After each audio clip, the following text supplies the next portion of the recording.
termasuk kebanggaan kita juga ya Pak ya? Iya, SPR2 itu senjatanya sniper tuh. Sniper? Iya, yang produk terbaru kita udah dibeli sama Kopassus. Dan kita bangga dan juga yakin bahwa kita punya kualitas itu bisa diandalkan dan bisa bersaing lah.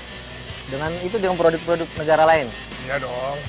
Itu selain SPR2 ada nggak keunggulan-keunggulan produk-produk pindad yang lain yang menjadi keunggulan?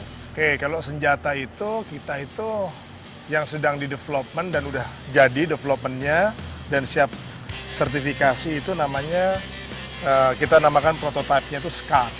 Ya, di sini dia menggunakan 765 pelurunya lebih besar daripada 556. Nah, ini produk terbaru kita nih, SCAR. Ya.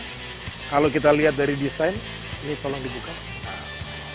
Nah, kalau kita lihat dari desain, sudah semakin menarik ya.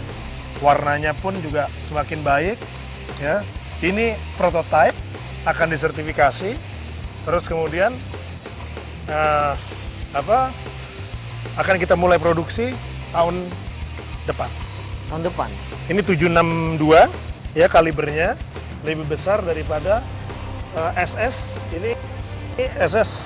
Nah, Ini SS ini kan, nah ini pelurunya kan lebih besar. Gitu. Nah, ini kan 762, kalau itu 556. Nah, ini yang saya bilang, ini adalah standar awal. Ya, produk AK-47 yang terkenal dari Rusia ini menggunakan ini. Tetapi ketika perang Vietnam, karena orang Vietnam kecil-kecil, terus kemudian untuk prajurit Amerika perlu mempunyai magazine yang lebih besar, akhirnya diciptakan ini 5,56 ini. 556. Nah, untuk Indonesia juga cocok ini karena kan postur lawannya ya itu juga kan relatif kecil kan, bukan 2 meter seperti orang Eropa atau Amerika gitu ya. Nah, tapi kita waktu itu mengembangkannya awalnya ini SS1, SS2. Nah, sekarang kita ke yang lebih besar. Ya rencana berapa banyak Pak? Ada peminatnya itu udah dari dalam negeri atau dari luar? Kita tentunya harus kurang lebih kan gini. Kalau senjata itu setelah sertifikasi baru kita tahu seberapa besar potensi pasarnya. Tetapi saya yakin gini, satu prajurit itu idealnya memiliki range lengkap daripada senjata. Dia punya 556, dia punya pistol, dia punya 762, tapi bukan sniper. Kalau sniper itu kan lebih besar lagi ya kalibernya. Ini ada permasalahan-permasalahan nggak Pak untuk penjualan? Tadi saya dengar bahwa ini masih baru digunakan oleh tentara kita. Apakah itu belum diekspor keluar atau gimana? Nah, untuk mengekspor itu kan sebenarnya punya karakteristik yang berbeda dengan produk yang biasa.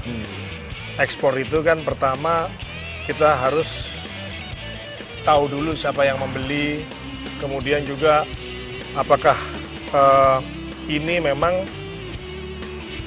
memenuhi daripada kebutuhan dari negara tersebut, dan juga ada namanya kredit ekspor. Nah, ini juga kita sedang berupaya mendorong ekspor melalui fasilitas kredit ekspor ke luar negeri.